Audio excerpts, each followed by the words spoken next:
Hey guys வணக்கம். இன்னைக்கு Pandian store serial என்ன நடந்தது அப்படின்றத பார்க்கலாம்.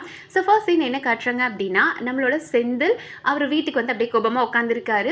அப்போ நம்ம சரவணன் இருக்காரு அண்ட் மீனா வந்துட்டு காஃபி கொடுக்குறாங்க. செந்தில் அண்ட் சரவணனுக்கு கொடுக்குறாங்க. அப்போ மீனா கண்டுபிடிச்சிடுறாங்க.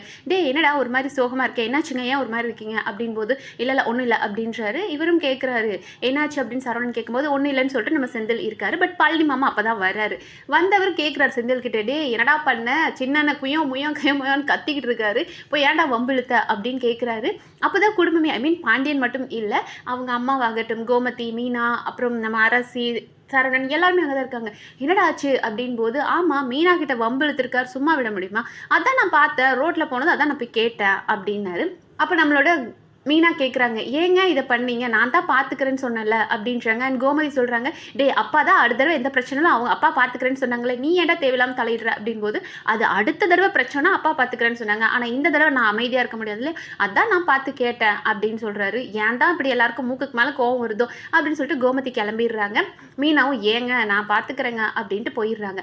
அப்போ நம்மளோட சரவணன் கேட்குறாரு செந்தில் கிட்ட, ஆமாம் நீ அவரை கேட்டியே, நீ கேட்டதெல்லாம் கரெக்டு தான், என்னையும் கூப்பிட்டுருந்தா நானும் வந்து அவர் 4 கேள்வி கேட்டிருப்பேன் தான், ஆனால் நீ கேட்டா இருந்தாலும் சும்மா இருந்துக்க மாட்டேனே, பிரச்சனை பண்ணியிருப்பானே அப்படின் போது நம்ம செந்தில் சொல்கிறாரு, ஆமாம் நானும் இன்னைக்கு அடிதடி வந்துரும்னு நினச்சேன், ஆனால் அந்த நேரம் நம்மளோட குமரவேல் வந்துட்டு அப்புறம் எங்கள் அப்பா மேலே தான் தப்பு அப்படின்னு சொல்லி மன்னிப்பெல்லாம் கேட்டான் அப்படின் போது சரவணன் கேட்குறாரு, என்னது குமாரா, நம்பவே முடியலையே, என்ன திருந்திட்டானா அவன் அப்படின்றாரு. அண்ட் பழனியும் சொல்கிறார், திருந்தினா நல்லது தானே அப்படின்னு. இவங்க வந்து குமாரை பற்றி நல்ல விதமாக வந்து நம்ம அரசி முன்னாடியே பேசிகிட்டு இருக்காங்க. ஸோ குமார் ஆசைப்பட்ட மாதிரியே அரசி அப்படியே ஒரு மாதிரியாக கவனிக்க ஆரம்பிச்சிட்டாங்க. ஐயோ குமார் நல்லவன் தான் போல இருக்கே அப்படின்னு சொல்லிட்டு இவங்க எல்லாரும் வீட்டுக்குள்ளே பேசிகிட்டு இருக்கும்போது அவங்க வெளியே வந்து குமாரை தேட ஆரம்பிச்சிட்டாங்க. ஸோ அவங்க வீட்டை வாசல்படியை எட்டி பார்த்துட்டு இருக்கும்போது குமார் கரெக்டாக வந்துட்டார். அவர் வந்ததுமே அவர் இவங்களை பார்த்து சிரிக்கிறாரு. ஸோ அரசிக்கும் சின்னதாக ஒரு சிரிப்பு வருது. அண்ட் அவங்க யோசிக்கிறாங்க, அன்னைக்கு குமார் சொன்னார் இல்லையா, எனக்கு வந்து உங்கள் குடும்பத்து ஆளுங்க கூட சண்டை போடணும்னு ஆசை கிடையாது, ராஜியும் கதிரும் ஓடி போனதுனால தான் நான் சண்டை போட்டா அப்படின்னு அவர் சொன்னார் இல்லையா, ஓ அப்போ உண்மையாகவே அவனுக்கு நம்ம வீடு ஆளுங்களை பிடிக்கும், அவங்க ஓடி வந்தனால தான் வருத்தம் போல இருக்கு அப்படின்ற மாதிரி அவரை பார்க்குறாங்க. அவர் சிரிக்கிறாரு, இவங்க சிரிக்கல. பட் அதெல்லாம் யோசிச்சுட்டு அவங்க மறுபடியும் வீட்டுக்குள்ளேயே போயிட்டாங்க. ஸோ கொஞ்சம் கொஞ்சமாக பற்றிக்க ஆரம்பிச்சிருச்சுன்றதை காட்டுறாங்க. அண்ட் அடுத்த சீன் என்ன கட்டுறாங்க அப்படின்னா, நம்ம கோமதி கரெக்டாக காலையிலே சாமி கும்பிட்டுட்டு இருக்கிறாங்க. கோமதி மீனா 2 பேரும் சாமி கும்பிட்டுட்டு இருக்கும்போது நம்ம பாண்டியனும் வராரு. வந்ததுக்கப்புறம் கேட்குறாரு, என்ன அவனுக்கு ஃபோன் பண்ணியா, திமிரு பிடிச்சவன் எங்கே இருக்கான், கேட்டியா, ரீச் ஆயிட்டானா அப்படின்னு கேட்டியா, உனக்கு எதுவும் ஃபோன் பண்ணானா அப்படின் போது எனக்கு எதுவும் பண்ணலைங்க அப்படின்றாங்க. அண்ட் மீனா கிட்ட கேட்குறாரு, ஏமா ராஜி உனக்கு எதுவும் ஃபோன் பண்ணலாமா, ரீச் ஆயிட்டாங்களான் போது, இல்லை மாமா எனக்கு பண்ணலைன்னு. சரி நீயாவது ஃபோன் பண்ணி கேளுன்றாரு.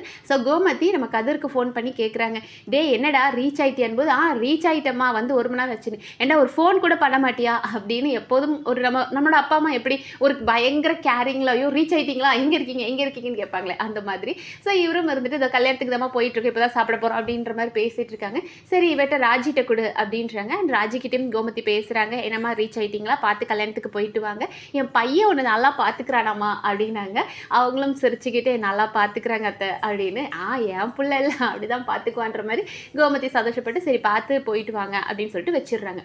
அதுக்கப்புறம் நம்ம சரவணன் இவர் கேட்குறாரு, நம்ம பாண்டியன் கேட்குறாரு, என்ன பிரச்சனை இல்லை போயிட்டான் தானே, சரி அவன் அந்த பிள்ளைய வேற கூப்பிட்டுட்டு போயிருக்கான், செலவுக்கு காசுலாம் வச்சிருக்கானா, என்னென்னு ஏதாவது கேட்டுட்டியா அப்படின் போது, ஐயோ நான் அதை கேட்கலையேங்க அப்படின்னு. ஆமாம் நீ இதெல்லாம் கேட்க மாட்டியா, அவன் கையில் செலவுக்கு காசு இருக்கா, என்ன பண்ணுறான்னு கூட கேட்க மாட்டியா நீ அப்படின்னு சொல்லிட்டு அவர் போயிடுறாரு. அப்போ மீனா சொல்கிறாங்க, அத்தை பார்த்தீங்களா கதிரை திட்டுற மாதிரி திட்டினாலும் எவ்வளோ அக்கறைன்னு. ஆமாண்டி பாரு ரொம்ப பாசம், வெளியே பெருசாக காமிச்சிக்கலனாலும் பசங்க மேலே பயங்கர அக்கறை இருக்குது அப்படின்ற மாதிரி பேசிகிட்டு இருக்கிறாங்க. அண்ட் அடுத்த சீனில் நம்மளோட கதிர் அண்ட் ராஜியை தான் காட்டுறாங்க. ஸோ எக்ஸாம் ஹாலுக்கு தான் அவர் அப்போ கூட்டிகிட்டு போயிருந்தார். நம்ம கோமதி ஃபோன் பண்ணும்போது அவங்க எக்ஸாம் ஹாலுக்கு காரில் போயிட்டு இருந்தாங்க. ஸோ எக்ஸாம் ஹாலுக்கு போகிறதுக்காக அங்கே வந்துட்டாங்க, அந்த இடத்துக்கு வந்துட்டாங்க லொக்கேஷனுக்கு. ஸோ அவங்க நம்மளோட ராஜி போகிறதுக்கு முன்னாடி நம்ம கதிர் சொல்கிறார், நல்லபடியாக எக்ஸாம் பண்ணி எழுதிட்டு வா அப்படின்னு சொல்லிட்டு ஒரு பென் ப்ரெசென்ட் பண்ணுறார், இந்த பெண்ணில் எழுது அப்படின்னாரு.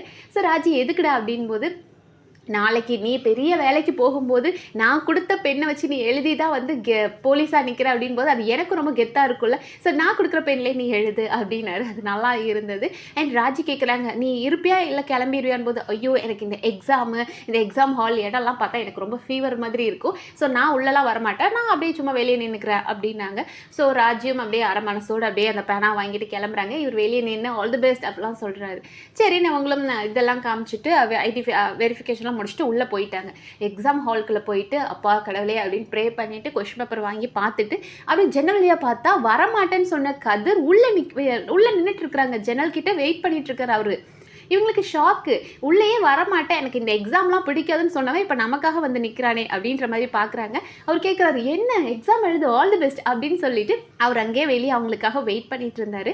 ஸோ ரொம்ப நல்லா இருந்தது. அவங்களும் எக்ஸாம் எழுதி முடிச்சுட்டு வெளியே வந்துட்டாங்க. வந்ததுமே அவர் வந்துட்டு, சரி வா நம்ம காலையிலும் சரியாக சாப்பிடல, போய் சாப்பிட்டுட்டு வந்துடலாமா அப்படின் போது இவங்க கேட்குறாங்க, ஏய் நான் எக்ஸாம் எப்படி எழுதியிருக்கேன், நீ எதுவுமே கேட்கலையே அப்படின் போது, நீ நல்லா தான் எழுதியிருப்பேன்னு எனக்கு தெரியும் அப்படின்னு ஒரு நம்பிக்கையான ஒரு வார்த்தையை சொன்னார். அப்போ ராஜி வந்து, இரு நான் நல்லா தான் எழுதியிருக்கேன், பட் இருந்தாலும் நான் நல்லா எழுதலை, இந்த தடவை நான் பாஸ் ஆகலை அப்படின்னா நீ வருத்தப்பட மாட்டியா? உன்னை எவ்வளோ என்ன கஷ்டப்பட்டு அவ்வளோ தூரத்துலேருந்து இவ்வளோ கஷ்டப்பட்டு கூட்டிகிட்டு வந்திருக்கேன், கூட்டிகிட்டு வந்தும் நான் ஏதாவது ஜெயிக்கலை, நான் வந்து எக்ஸாமில் பாஸ் ஆகலை அப்படின்னா நீ வருத்தப்படுவியான் போது, அப்படியெல்லாம் கிடையவே கிடையாது. நீ முயற்சி செய்யாமல் இருந்தால் தான் நான் வருத்தப்படுவேன். நீ மேபி இந்த எக்ஸாமில் விட்டால் கூட அடுத்த எக்ஸாம் இல்லை அதுக்கு அடுத்த எக்ஸாம்னு உன்னை ஒவ்வொரு வருஷமும் நான் கூட்டிகிட்டு வருவேன். நீ முயற்சியே செய்யாமல் இருந்தால் தான் நான் வருத்தப்படுவேன். நீ முயற்சி செய்யறதுக்கு பாராட்டுக்கள் தான், எப்போதும் நான் உன் கூட நிற்பேன் அப்படின்னாரு. அதெல்லாம் அவ்வளோ நல்லா இருந்தது அந்த வேர்ட்ஸ்லாம். அது நம்ம வந்து கஷ்டப்பட்டு நம்மளும் நம்மளை முடிஞ்ச எஃபர்ட்ஸ் போட்டு தான் அந்த இடத்துக்கு வரும்.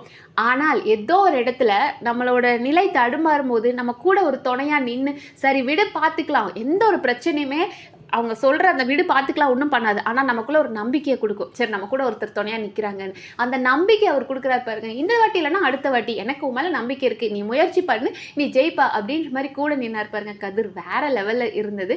அதை கேட்ட ராஜியும் அவ்வளோ சந்தோஷப்பட்டாங்க.